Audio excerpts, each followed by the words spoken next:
दीवाना music present.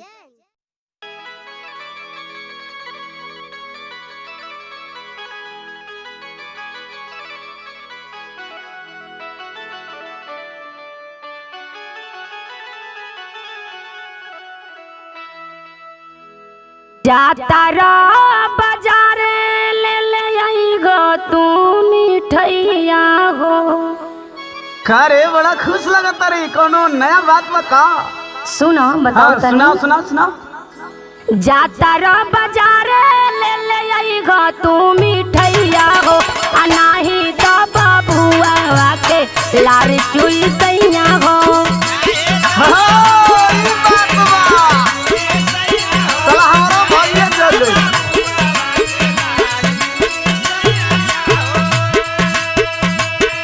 अच्छा तो ई राज वाली बात बा। हाँ तो हमरो को बात सुन लो। सुनावा। मन खुश कैलू खुश खबरी सुनाई हो।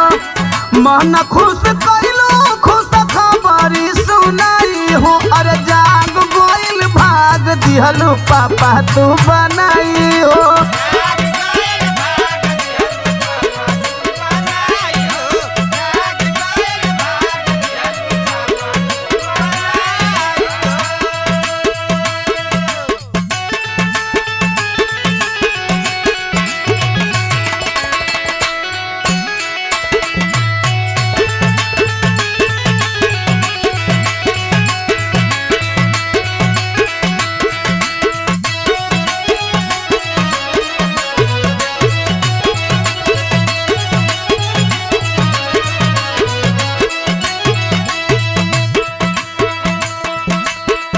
पड़ल बा बबुआ हमरा पेटवा में जब से।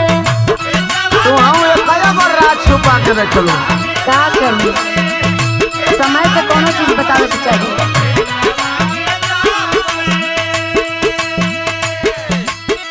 तीखा मीठा खाए के मन करे तब से।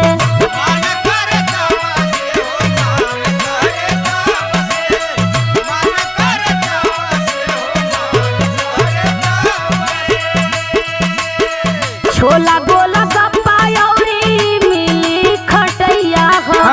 छोला गोला गप्पा औरी मिली खटैया हो।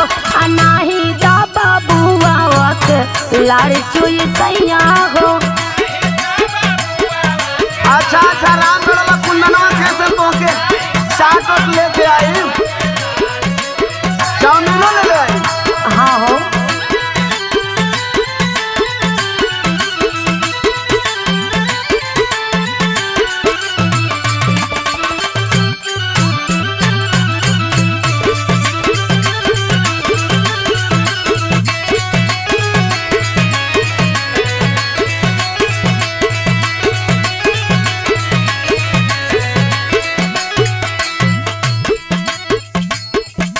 ए घड़ी ना तू स्वर्ग का तरई मंगू ना उहो तोड़ के दे दे। आय हाय हाय हाय। हाँ सुना।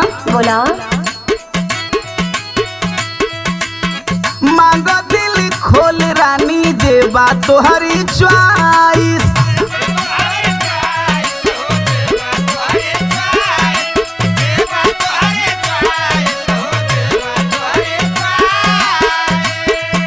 अब पूरा करब जान तोहर कुल फरमाइश।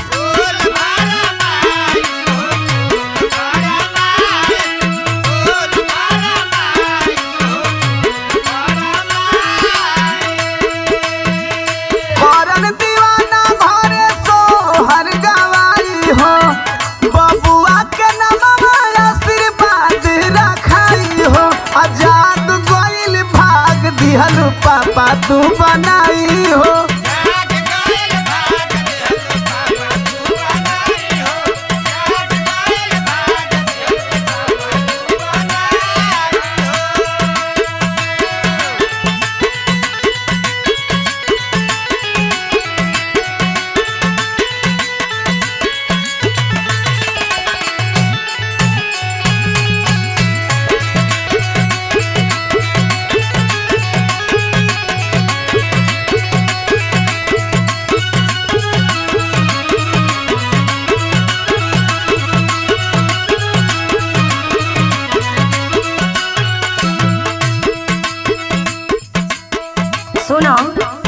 अरे सुनावा धन। हमारे वो लास्ट काम करो ना। अरे तोहार कईयो को काम रही, आज हम कही दे।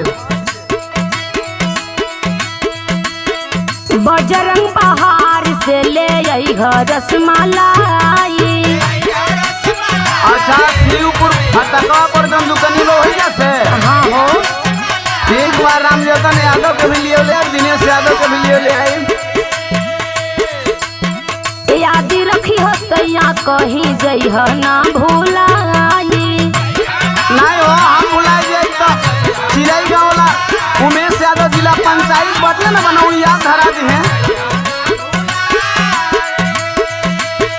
कहेली मीनाक्षी बाट ये घी में भलैया हो। कहेली मीनाक्षी बाट ये घी में भलैया हो। अनाही तो बबुआ के लार चुई सैया हो। जाग गोइल भाग दिहलू पापा तू बनाई हो। छोला गोला गप्पा यौरी मिली खटैया हो। करम दीवाना घरे सोहर गवाई हो। अनाही तो बबुआ के लार चुई सैया हो। अरे जाग गोइल भाग दिहलू पापा तू बनाई हो। जुग जुग जियो हमार रानी।